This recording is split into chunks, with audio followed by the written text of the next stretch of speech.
welcome to this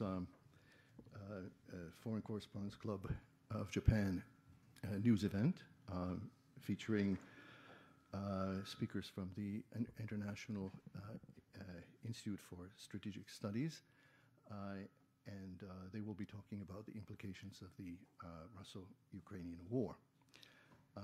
First of all, let me introduce the speakers. First is Robert Ward, who is Japan Chair and Director of Geo-economics at IISS. And Robert came to Japan in 1989 as a jet in Kumamoto, but he has done a lot of homework since then, I believe. And Yuka Koshino is, let me see, a very research fellow for security and technology policy at IISS, and Yuka worked for Yoichi Funabashi, then at CSIS in Washington, and then also worked at The Economist and The Wall Street Journal. And then there was someone who is very familiar to you, which was Bill Emmott, and other than being the chair of the board of IISS, the author of more than a half a dozen books on Japan and related subjects, including about the future of Japanese women, but also starting with The Sun Also Sets, which basically predicted correctly the bursting of the Japanese bubble, Rivals, about Japan, China, and India relations. And of course, we mustn't forget that Bill was at one time the secretary of our fine institution here and set the course for all things to come thereafter. I would like to now hand over the gavel or the floor to Bill, who will actually officiate, and since he actually knows what this conference is about. Thank you. Thank you very much, Andrew, and I'm delighted to be here. I feel like I'm back home. In fact, I absolutely want to point out to you that I am wearing my treasured Foreign Correspondents Club of Japan cufflinks, just to show that I belong here. But I'm also, of course, here as chair of the International Institute for Strategic Studies, which, as Andrew said, has a Japan program, which was started 30 years ago. The first Japanese government endowed Japan Chair program in Europe, and very much with a strong spirit of strict editorial independence. A program that let's put it this way, if it didn't have strict editorial independence, I wouldn't be here. So nor would Robert and Yuka. So we're absolutely strong about that. But we are here to discuss, as Andrew said, the implications for Japan of the war in Ukraine. The main speeches will be given, or remarks will be given by Yuka Koshino and Robert Ward, who have also got a new book that they're going to tell you about Japan's effectiveness as a geo-economic actor. But let me frame it by saying the questions that the war in Ukraine raise in my mind. I mean, first, one observes in Japan, as in many other places, a new, sober realism about what defense, what resilience, and what broad security means, perhaps replacing a previous atmosphere in the conventional security sense of a certain, perhaps naivety, but at least, or perhaps complacency. Second, a new sense one feels of how, coming from this war, of how wide and unpredictable the potential events and potential outcomes from this war really are. Not only the fact of an invasion by a nuclear superpower, but also now the isolation, attempted isolation from many economic and financial transactions, but also, most importantly, the threat for the first time in half a century of the actual use of nuclear weapons. Third, strong and important new questions about China and its partnership with Russia, and where that partnership might lead after the potential different outcomes of this conflict. Fourth, new questions related to all of that about what economic security really has to mean in such a turbulent and unpredictable world, with energy, with food security, with cybersecurity firmly on everyone's agenda, even if they haven't been all traditionally included in a definition of economic security. And finally, I'd stress new questions that this war poses about the nature of Japan's alliances and partnerships and the institutions it forms part of, and how they can be used, will evolve in response to the wide-ranging potential implications of this war. So those are a lot of questions and observations, but to provide the answers, we have Robert Ward and Yuka Koshino. So I'm going to hand over, I think, first to Robert to make some remarks about his observations and sense of the evolution, and then after that Yuka, and then we'll open up into questions from you and from all of those watching and listening online. Robert, over to you.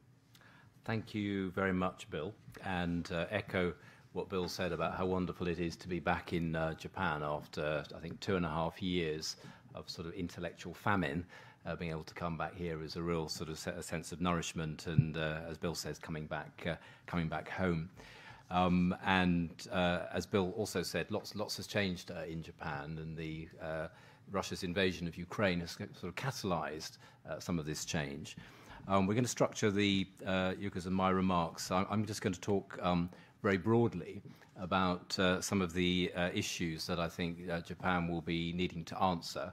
So talk about the global situation, and then Yuka will talk about the more finer detail about some of the changes in Japan's strategic thinking.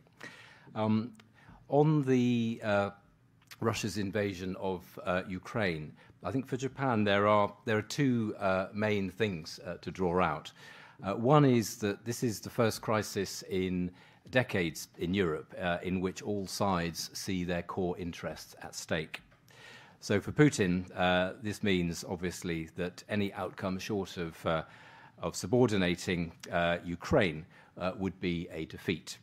But we think, of course, how can Russia commit to a negotiated settlement given its violations of past assurances to Ukraine? For the West, Russian victory would usher in regional instability. I think 4 countries, EU countries, border Ukraine. Putin may have wanted to install a puppet government in Kiev, but were he even able to do that, that would clearly lack legitimacy, but also turn a war between states into a national liberation struggle for Ukraine as well. And obviously for Ukraine, it's fighting for its existence.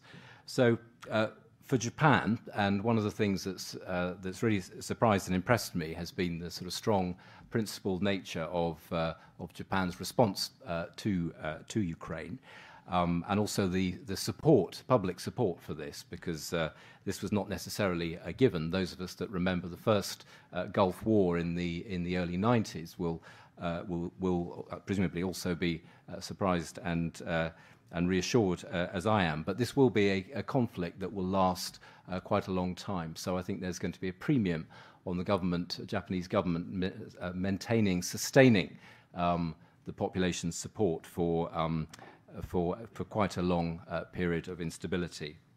The second point, thinking about in the broadest terms, Russia faces a range of coercive economic measures that have never been inflicted on a major economy in peacetime before.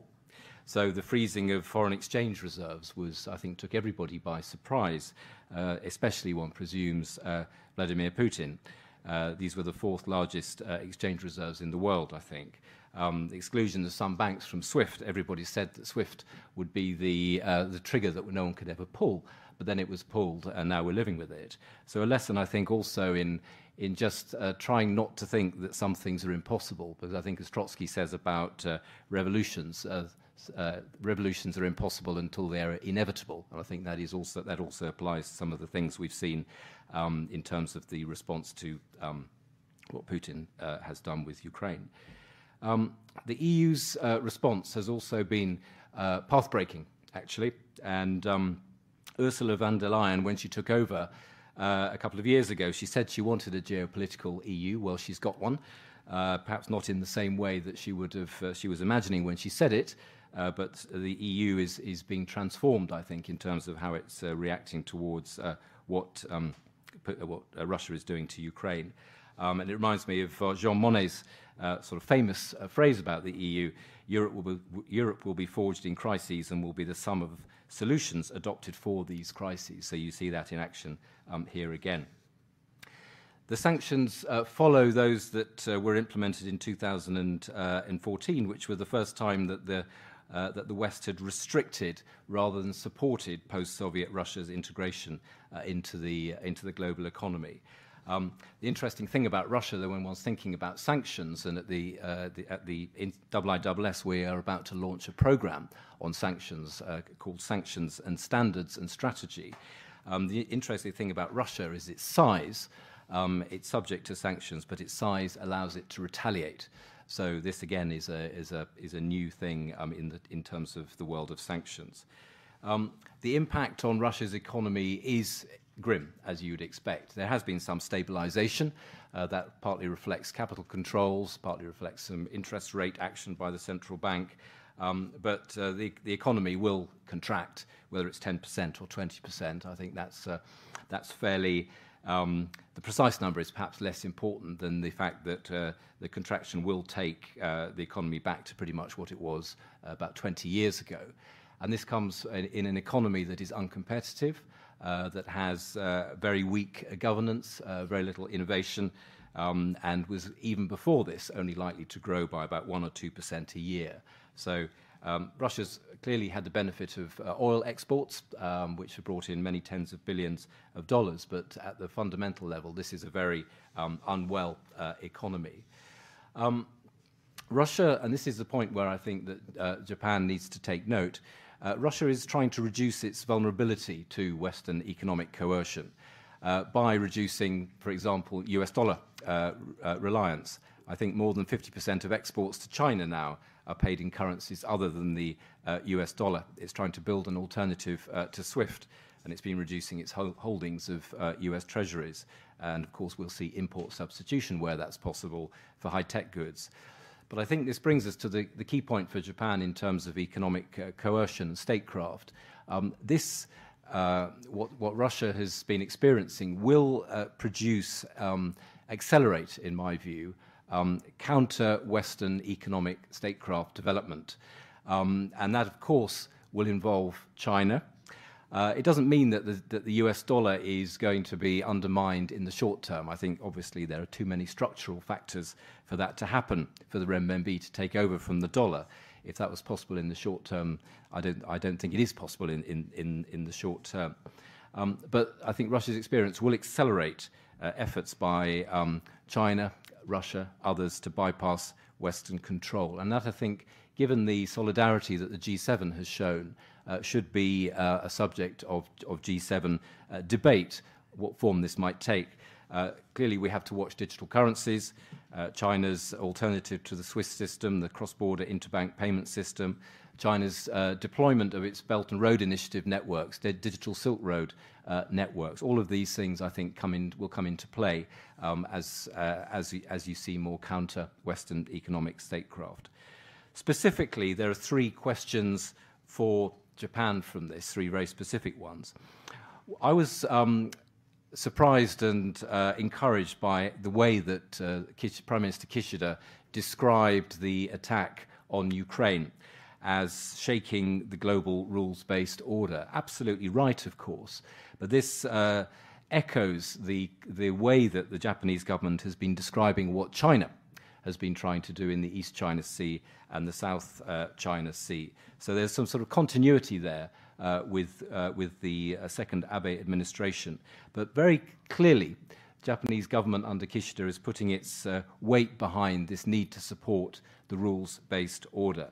And this is a very important point as we make in our book, because the second-tier powers, of which Japan is in many ways the largest, do have a special responsibility to support the rules-based order, thinking UK, Germany, France, others. But this, I think, really sort of highlights the urgency of what Abe was trying to do in his second administration, and I'm encouraged that Kishida is continuing this. And one of the reasons why this is so important is that Russia's attack on Ukraine is an attempt to re-establish spheres of influence, in which great powers use their exceptionalism to define external engagement, and they rewrite the rules of the regions they dominate to their liking. And of course, that for them that's fine, but for the rest of us, that definitely isn't. And just some examples under the Abe administration that we talk about in the book, in terms of how Japan is supporting the rules-based order, whether it's FOIP or CPTPP. I think there's lots more we can hopefully look forward to from Japan under the current administration. The second of the 3 points is the China-Russia strategic relationship.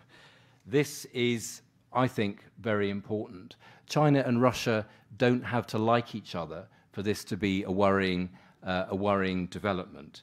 So China, there is much made of the differences in national interests between China and Russia.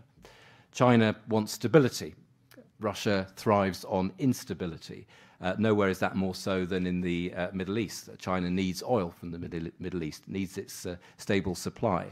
Russia, by contrast, witness Syria, other places, thrives on instability. But although the national interests may diverge, regime interests converge. And both of these countries are challenger states. Each has the ability to, each has the desire to undermine the democratic rules-based order. And there is much, I think, that they can gain from collaborating with each other. For each country, of course, this collaboration is quite new. China doesn't really do alliances. It's viewed alliances as something that is for the West. So China's been reluctant to do alliances. And Russia finds alliances difficult because it finds it tough to inspire trust. The satellite states around the Soviet Union were not allies. They were satellite states. And you look at Belarus, the way that it's struggling to calibrate its response to Putin's firm grip.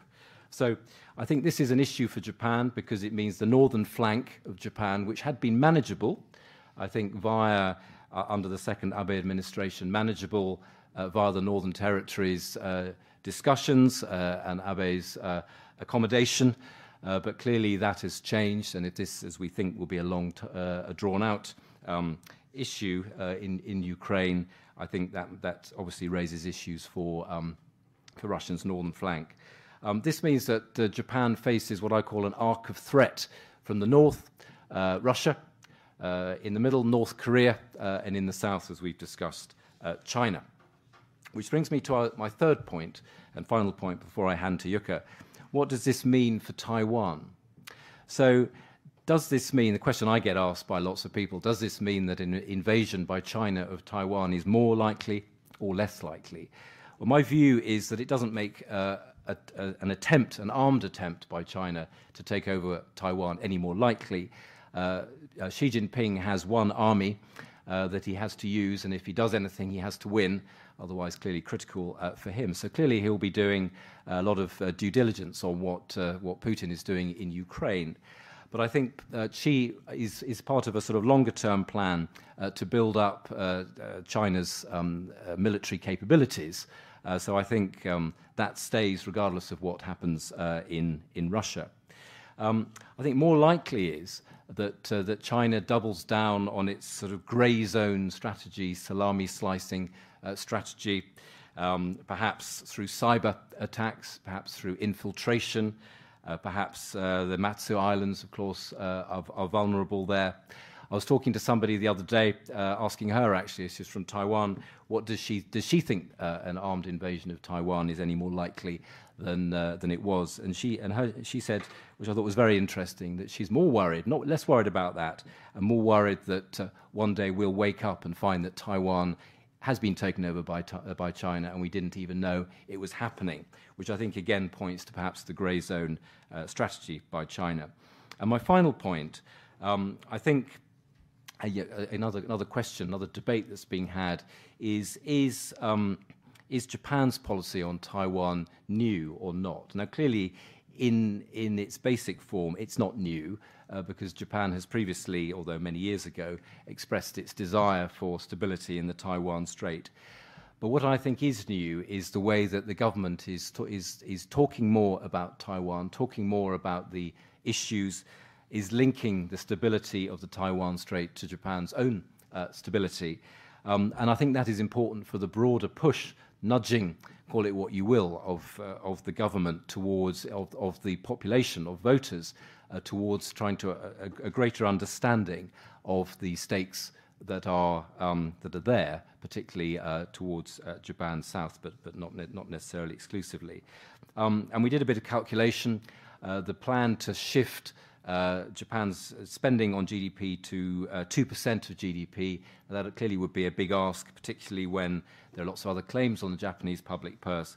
But that would take Japan to either probably number 4 defense budget globally. So that would make Japan a truly large player in pure spending terms. So with that bit of data, I'll hand to Yuka. Thank you, Robert, and thank you very much for FCCJ to have us. It is the first time for the IISS Japan Trip program to be speaking for FCCJ. So I would like to raise 3 points, 3 observations that I find from Kishida government's response to the war in Ukraine. So first is that Japan's commitment to play an active role to uphold the rules-based order remains strong after the Prime Minister Abe and then the consecutive government by Suga.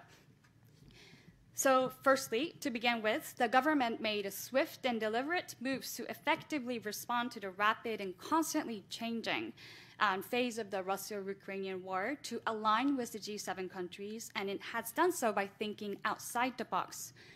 Not just a series of the level of sanctions on financial institutions, coals, and oils, but efforts were made to try to do something quickly within the current constitutional, legal, and political constraints.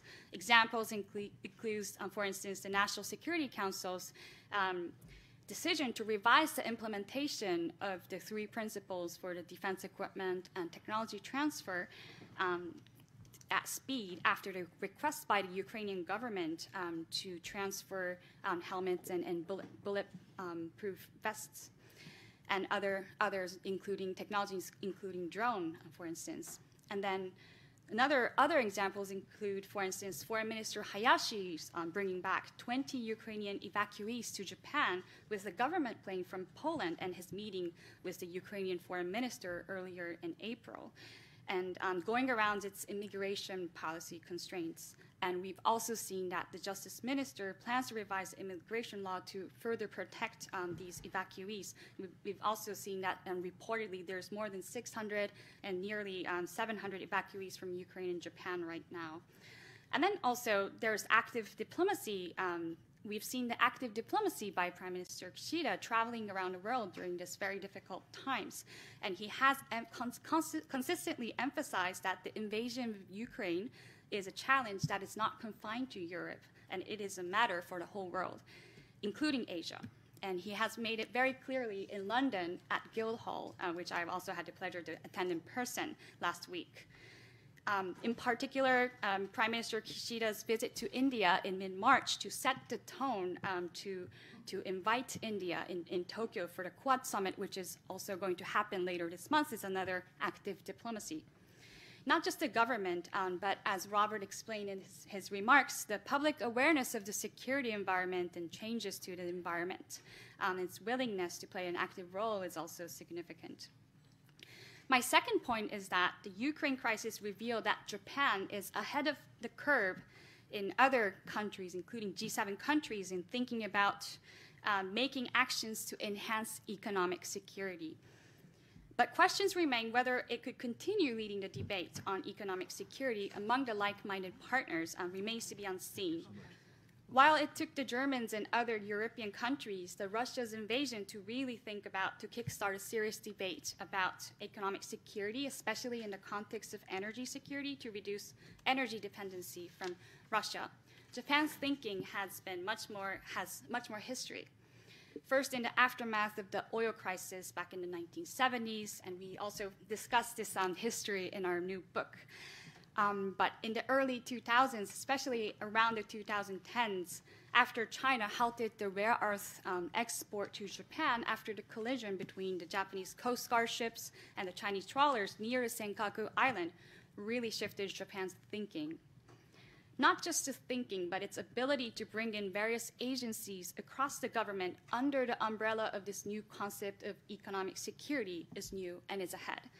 Setting up an economic division within the National Security Secretariat, which is an administrative agency of the National Security Council back in 2020. And also the kind of group, the team was already brought together by 2019. Also, the creation of an economic security minister position in 2021 was an innovative approach from an institutional perspective as countries, many countries, especially democratic countries, struggle to tackle this issue. But two questions remain. One is, what is next for Japan's economic security, and who will actually craft that economic security strategies to tackle the challenges that is very wide range? Japan's economic security, as we observe in our book, was driven by the US-China strategic competition, which very much focused on the high-tech competition, which means technology protection, how to prevent the technology outflow to another country, and then also how to promote the sensitive dual-use technologies. The minister position was, we've been hearing that it was created for the passage of the law, and we haven't seen the minister, for instance, travel abroad or engage with foreign counterparts, or even if he has the foreign counterparts. And the coordination with the National Security Secretariat also seems quite unclear after the scandal that we've seen. Also, energy security has been a key element of many European countries in the context of economic security, and Japan has past experiences and tools to cooperate with them or offer support. But we haven't heard much from the government yet on economic security in the context, energy security in the context of economic security. The second question around economic security is, what about the promotion side, especially the technology investments for R&D and technology for economic security? So how to ensure, the key question would be how to ensure the cooperation between government and research institutes, academia, and industries. We've heard several potential initiatives like the creation of a new think tank or the new 10 trillion yen university fund. Also in the speech in London about the new form of the form of new capitalism, Prime Minister Kishida mentioned that they're considering giving some incentives to companies focusing on R&D and targeted technology areas like AI and biotech and quantum. But we haven't heard much about how is Japan going to tackle the challenges of the lack of human talent in the STEM field. And we've seen reporting showing that the number of PhD students, for instance, have halved over the past decades between 2007 and 2018. And how is Japan going to tackle the issue of civilian and military interaction, the lack of interaction, when digitalizing the government and digitalizing industries into society means more gray zones between the differences between civilian, commercial, and military space. And then the final point that I would like to make is that the Russian invasion is catalyzing the debates around defense spending increase. However, a careful analysis and discussion should be made on what they should actually spend on to respond to the longer-term strategic competition between US and China competition, which is still the primary driver of Japan's defense and security policy. So the National Security Strategy, the National Defense Program Guidelines, the defense strategy, and the Midterm Defense Plan, which is the procurement strategy, will all be revised. And Prime Minister Kishida and, of course, the Defense Minister has expressed interest in drastically strengthening Japan's defense capabilities. And we've seen that general consensus within the LDP is that Japan needs to spend more and even double to the 2% of GDP in the next 5 years. And the Ukraine crisis and the growing awareness on the security threats from China and North Korea, we definitely not forget that, is also growing the public support to increase the spending.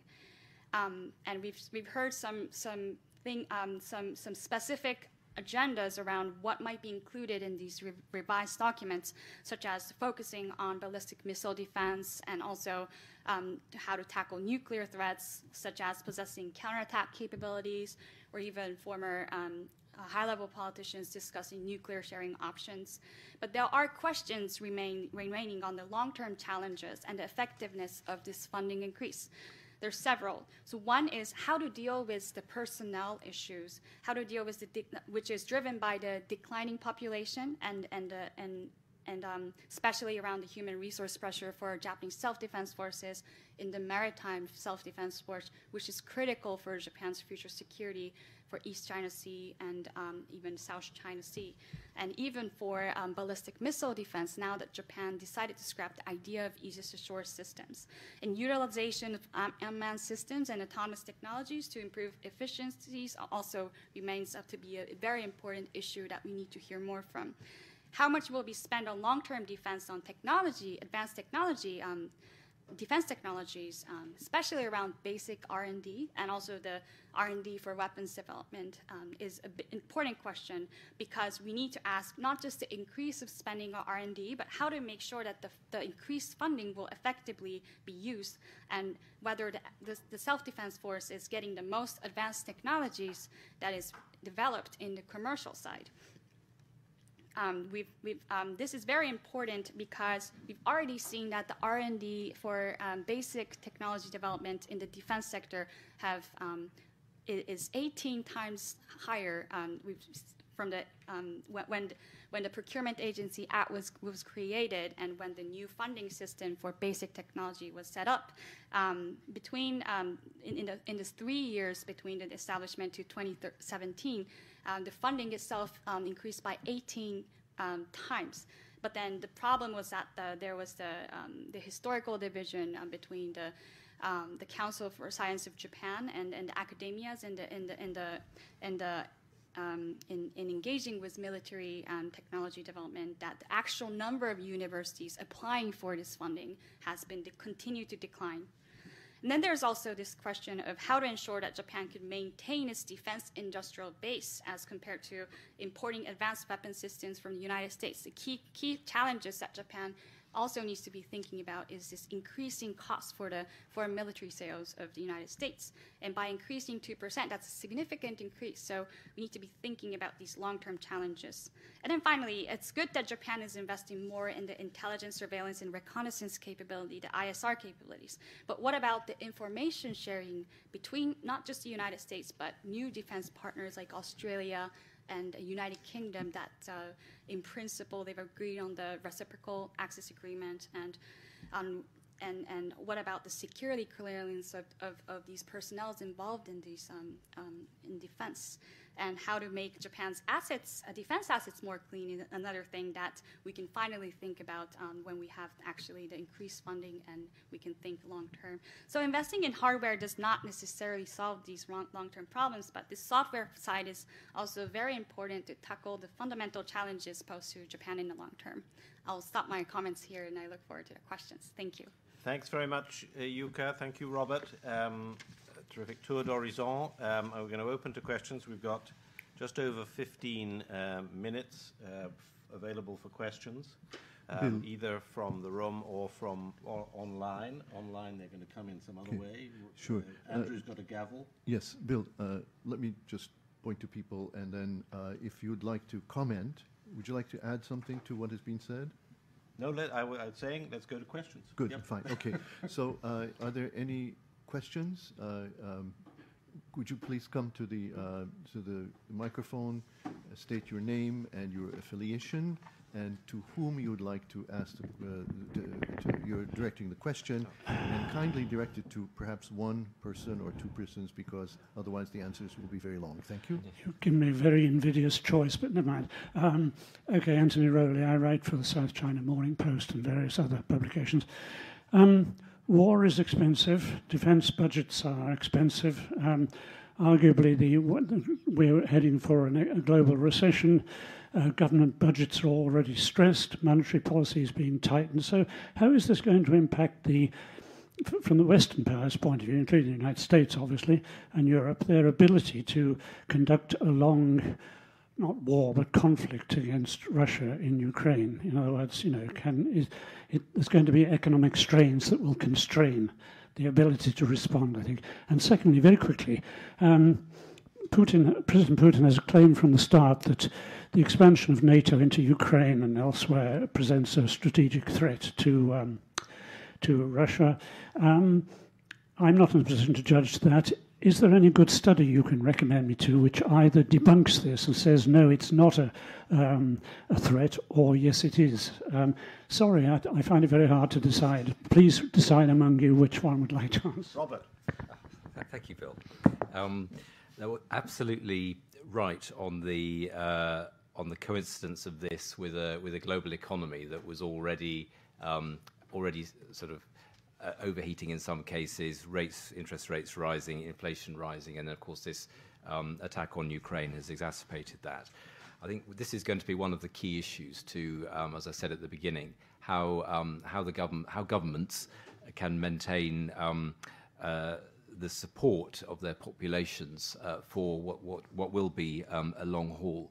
And there's another question, I think governments need to be proselytizing about why this is an important contest that's going on in Ukraine from the point of view of everybody, because particularly since the pandemic, there are many, many more claims on the public purse.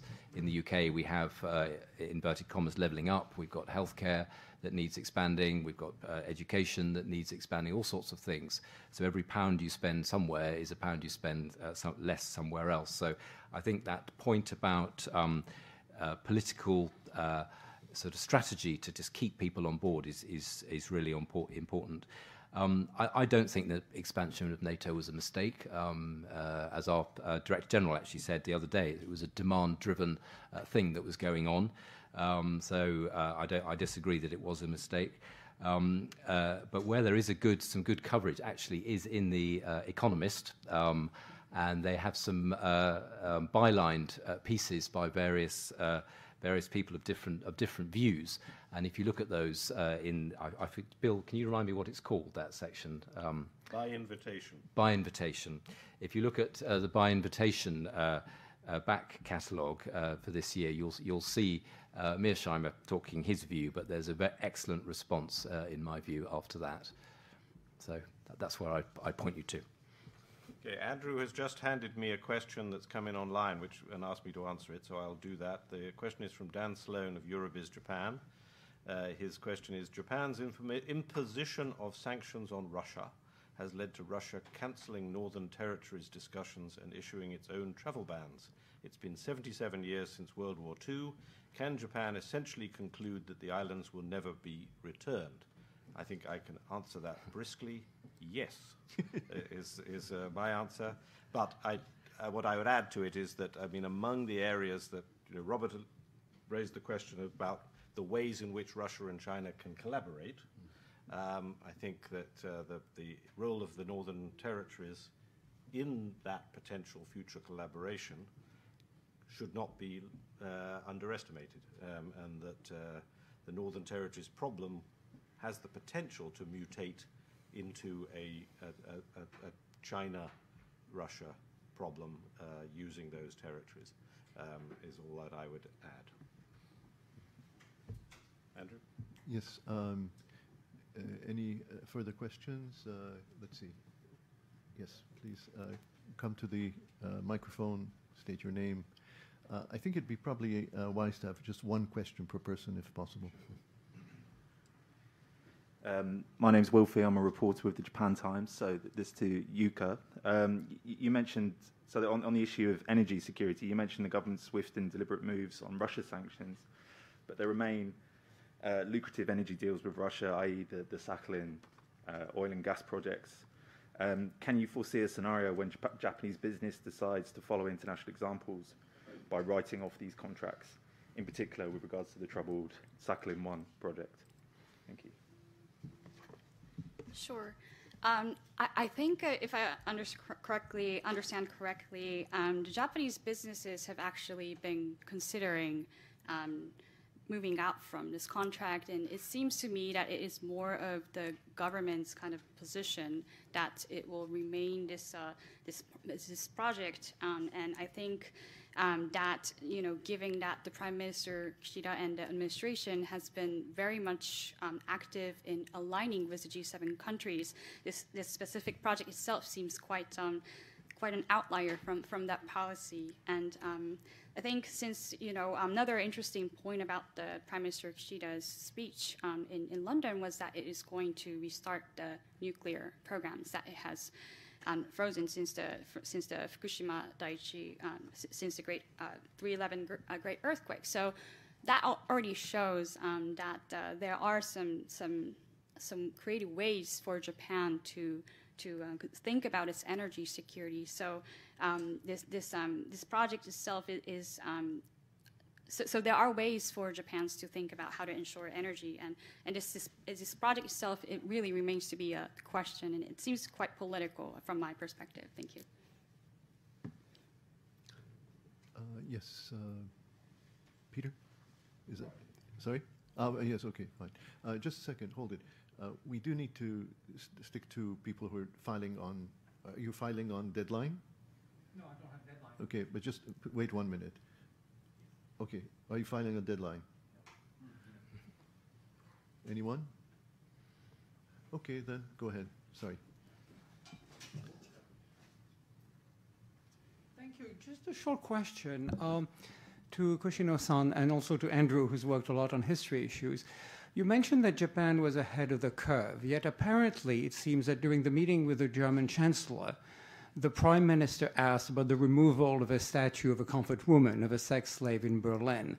Is that really an example of being ahead of the curve, or isn't that something that's actually hurting Japan's image and Japan's attempt to be taken seriously overseas? Right. So let me clarify my point about ahead of the curve. When I mentioned ahead of the curve, and when I used the term kind of innovative, it was on the topic of economic security. The whole kind of discussion I was mentioning about the head of the curve is that Japan has been thinking about this from, you know, over time in the post-war history through various phases, not just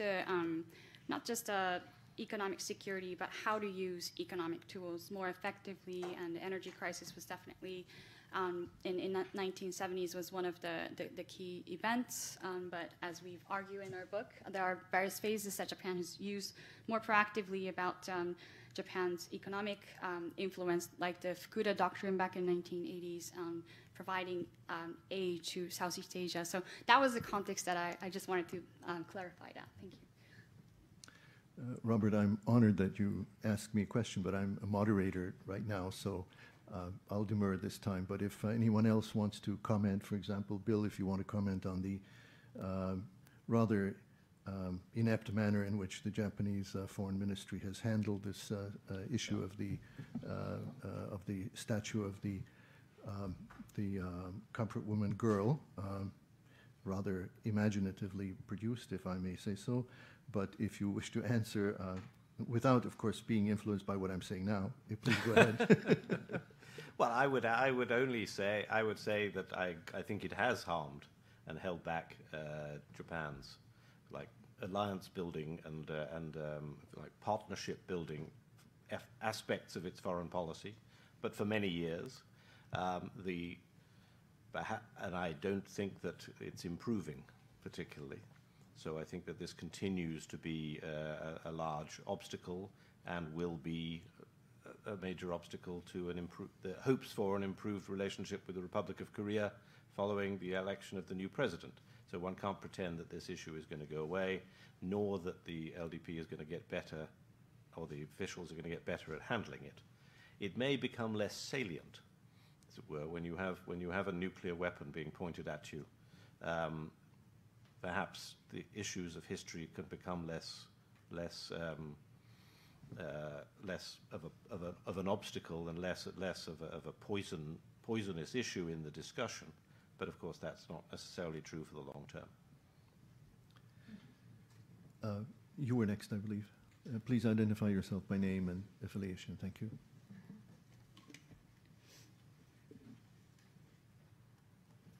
Thank you, Mr. Hobart. My name is Sho Kawakita with Kyoto News. I'm a senior staff writer of Kyoto. I have a question about our approach toward India.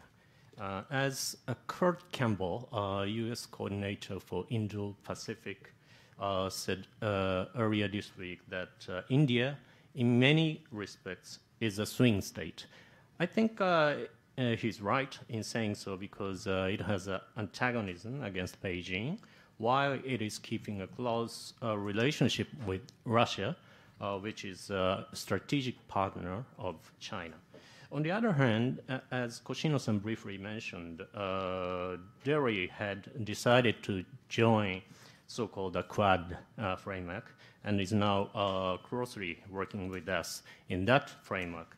My question is, the point is how to garner more constructive relationship with India, and how should we try to bend Delhi's trajectory more to the west?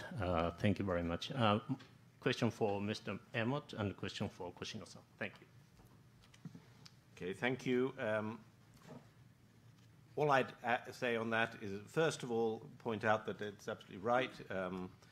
In the final paragraph, I think it is, or almost the final paragraph of the Russia-China joint statement of February the 4th, it refers to a desire to increase the collaboration in the so-called Russia-India-China format, a format with which the Indian government was probably not entirely aware of its existence.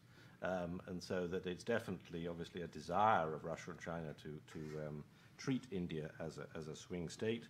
I think that actually India is not liable to wish to be such a swing state, even if it doesn't want to explicitly condemn Russia.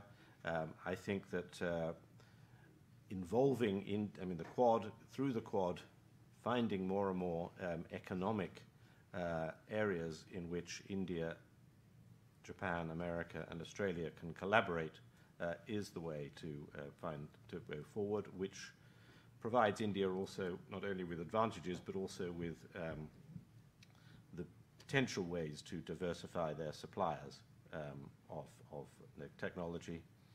France is always eager to be a supplier to India to compete with the Russians. Sure.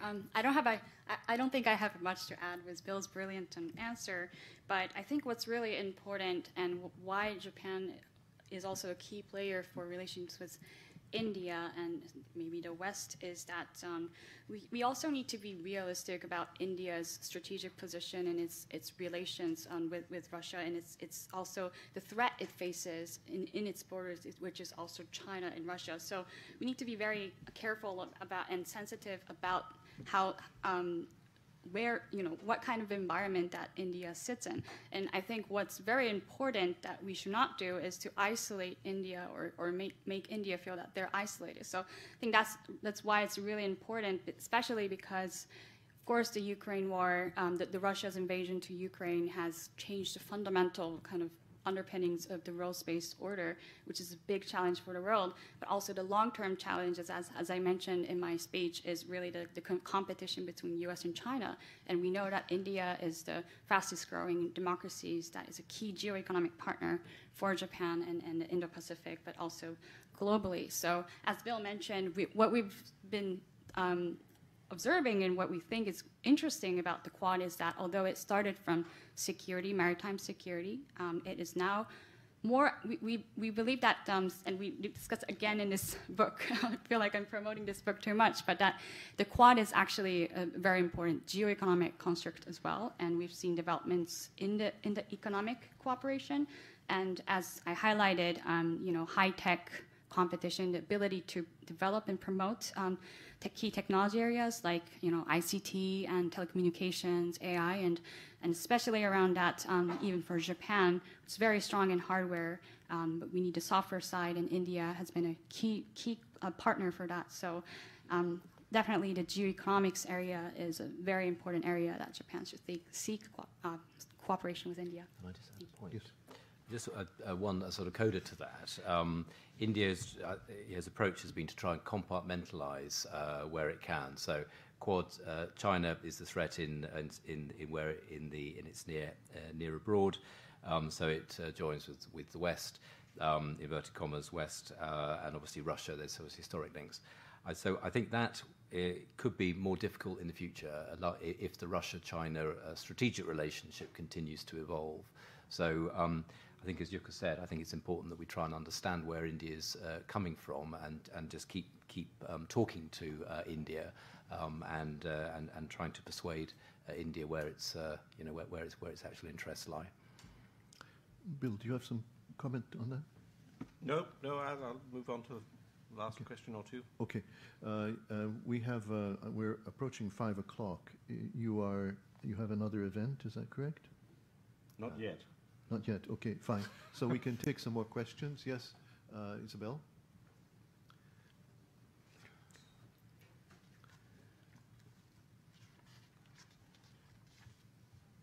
Isabel Reynolds from Bloomberg News.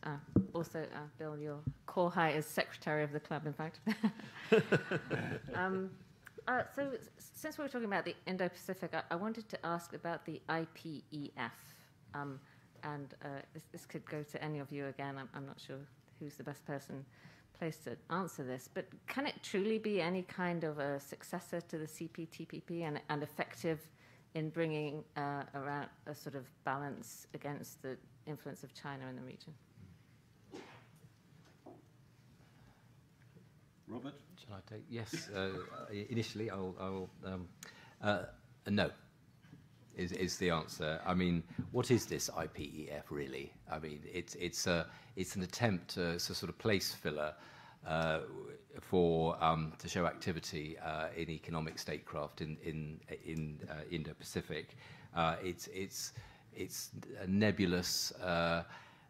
Market access isn't part of it. I mean, it's a place filler. So no, I think this is a shame because, the RCEP and the one that China's in, and CPTPP, these are two really important blocks in the region, and the US is needed in the CPTPP. Now I know the domestic political reasons why that's not possible, but there is, CPTPP is already a great framework, economic framework. So it's a shame. And I think China's bid for accession to CPTPP was very deft by Beijing. It's sort of this large sort of shadow in the waiting room now.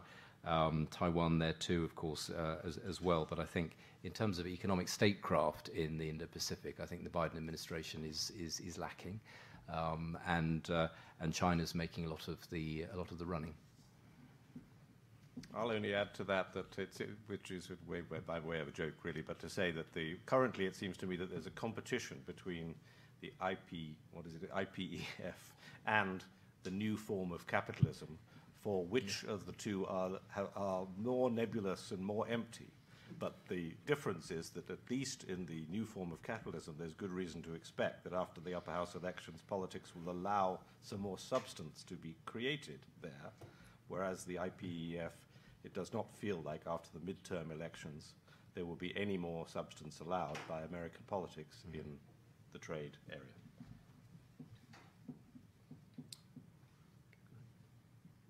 Go ahead.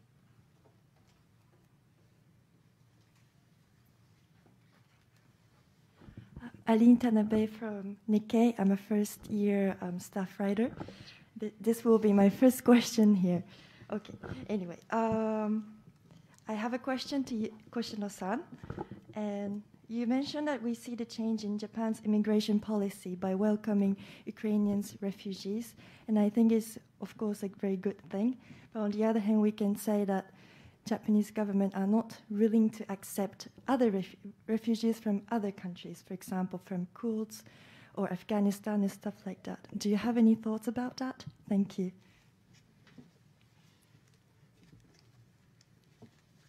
Sure.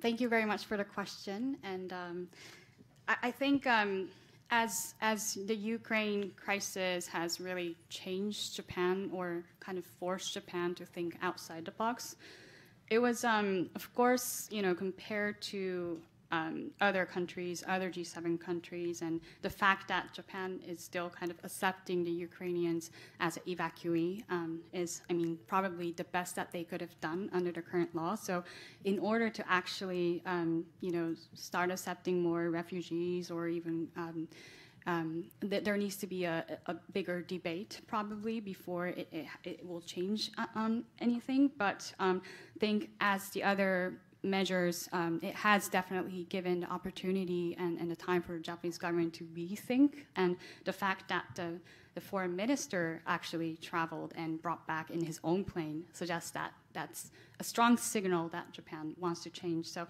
I think we could expect a more open debate about it. But I do think that even though that Japan's, as a country that has been upholding the rules-based order and has been promoting the free and open Indo-Pacific vision, that this kind of close approach to refugees is definitely a key areas that it will be asked by other G7 countries. Thank you. Anyone who hasn't asked a question? Okay, Anthony, would you like to do a follow-up? Okay.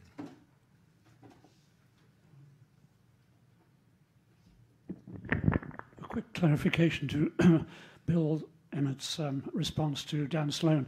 I think maybe I misheard or misunderstood. I think you said the Northern Territories are likely to become more important in the context of Russia-China relations. Could you say a little bit more about that?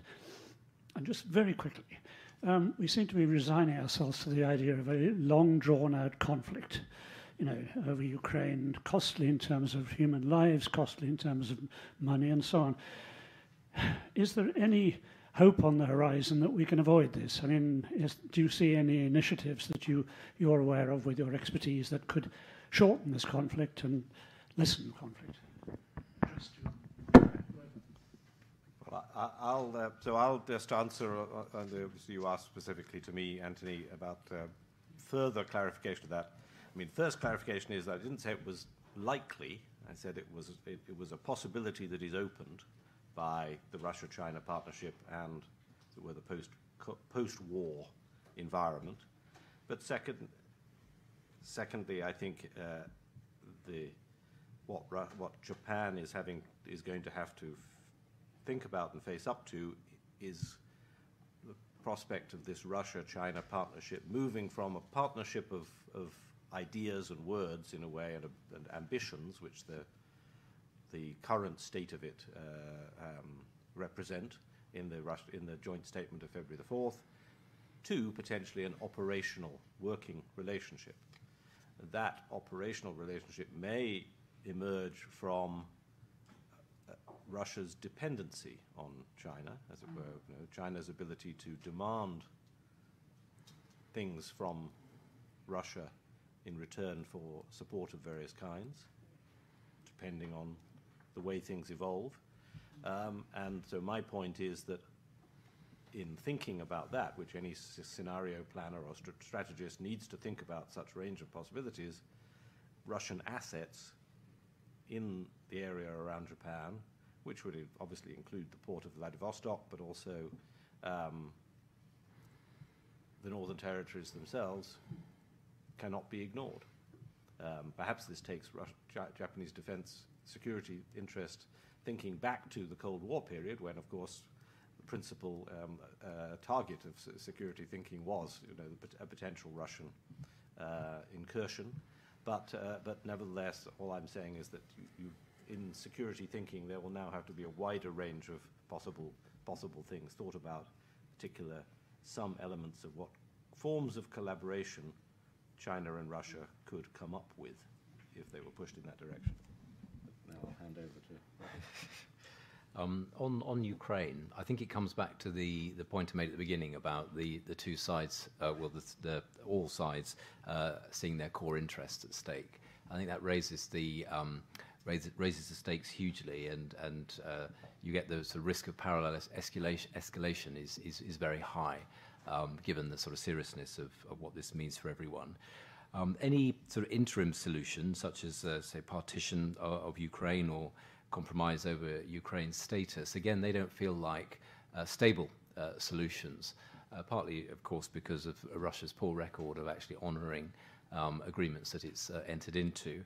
So even if fighting were to cease, again, given the sort of seriousness of this, what's going on for all the sides, I think to hope for a quick end, I think would be too optimistic. Can I, as a chair, have a question? Is that okay? I mean, as a moderator, is that all right? If you must, as we say. Yes, that's right.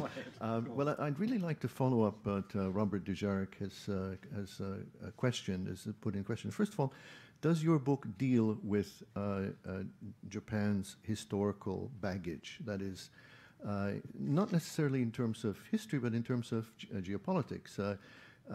It seems that Japan's unresolved problems, which in fact, of which there's a laundry list, not just the comfort women, but also the forced labor, a whole range of issues, Unit 731, the abandonment of Koreans in Sakhalin, etc., the denial of Nanjing by certain conservative elements within the LDP, etc., etc., etc.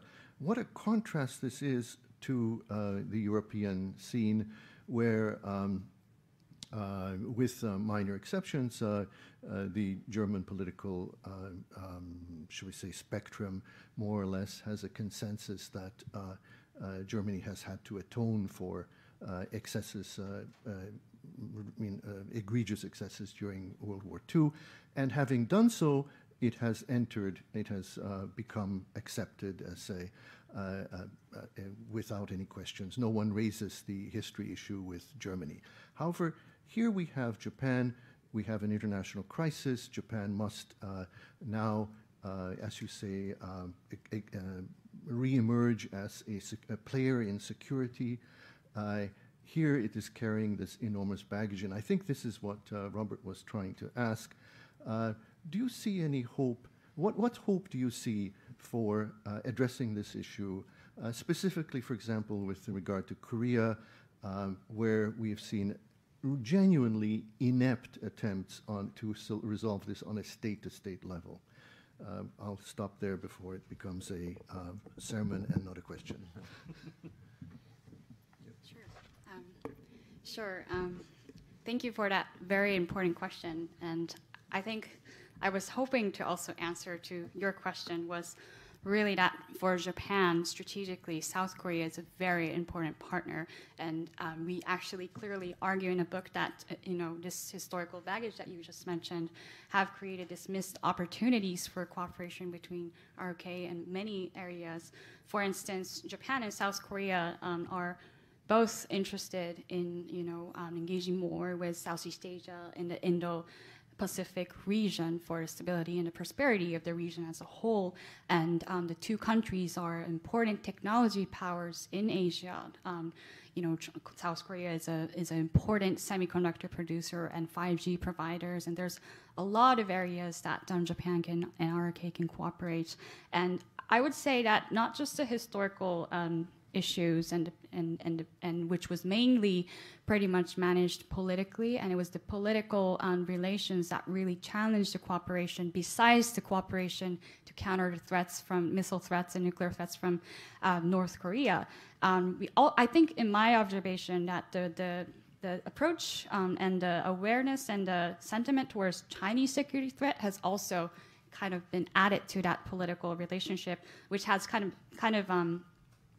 so the views on China and the differences between South Korea and Japan on views on Chinese threat was also, in a way, kind of undermine the potential momentum for cooperation and to overcome these historical challenges. And now we've seen that actually in South Korea, the views on China's threat is actually changing. So this actually does open up a more strategic cooperation, a more strategic potential, alignment, especially with the U.S. government, who is very keen to operationalize this and add momentum to the trilateral U.S. ROK Japan cooperation. I'm sure Robert has some comments that he would like to make as well.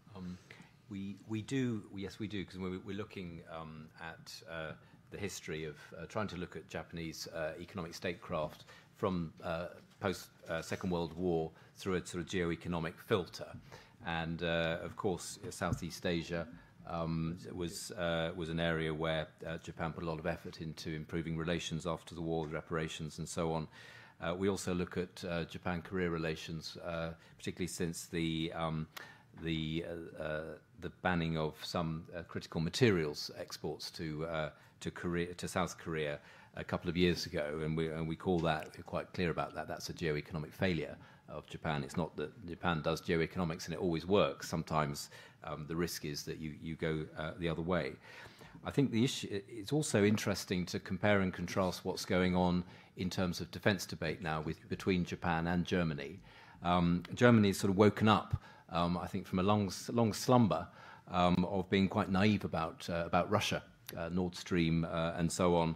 The record of Gerhard Schröder, the previous chancellor, and so on. So Germany is in its debate is evolving quite quickly. I don't think it'll be in a straight line. Actually, there's plenty of dissenting voices in Germany, just quite unsure about what to do.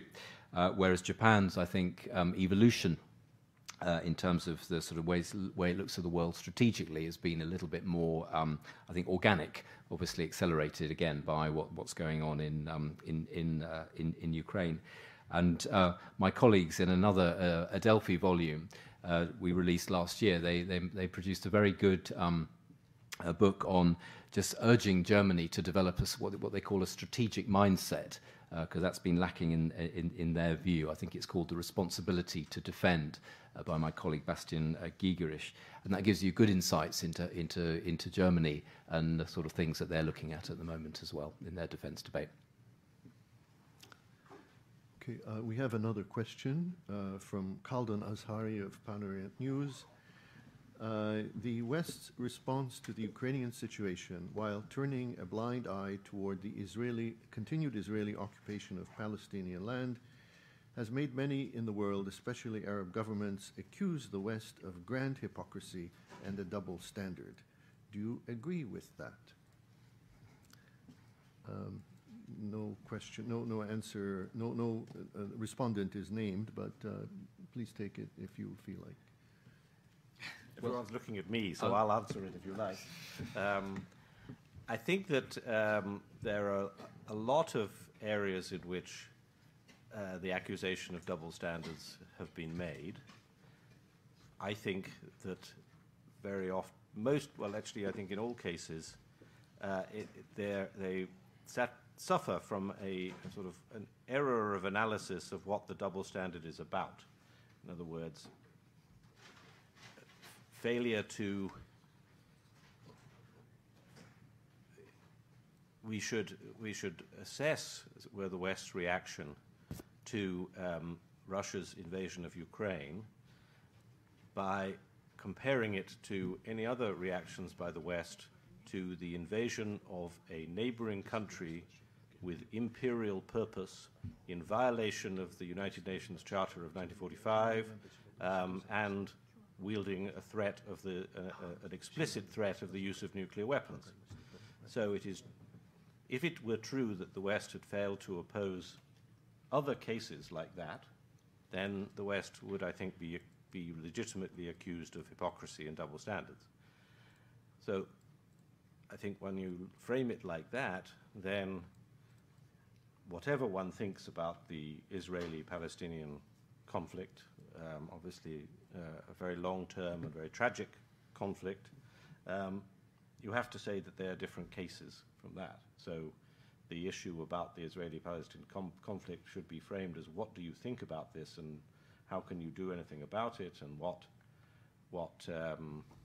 view you take of specific conduct on either side, rather than making a comparison to such an international act such as Russia's invasion of Ukraine, as I say, in violation of the UN Charter, and in also explicit violation of agreements that Russia itself made in 1991 when Ukraine became independent, and in the Budapest Agreement subsequent to that. So I think that if you're looking for double standards, you have to take standards that are actually equivalent to one another. Thank you, Bill, and thank you, Yuka, thank you, Robert. I think you have a very urgent upcoming engagement, and you need to prepare for it, so I'd like to just thank you on behalf of the Foreign Correspondents Club for engaging us in a very stimulating and broad-ranging discussion. Thank you for your well-thought-out, reasoned answers, and thanks you all to all of you for your questions. I just want to make an announcement. I think this is all right.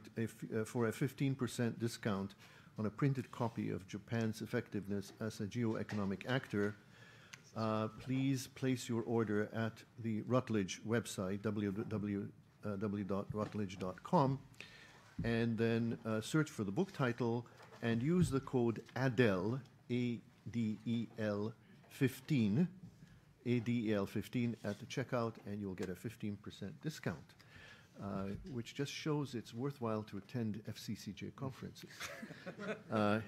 Thank you very much. I really appreciate your time, and I wish you all the success with your book. Thank you. Thank you. Thank you to everyone.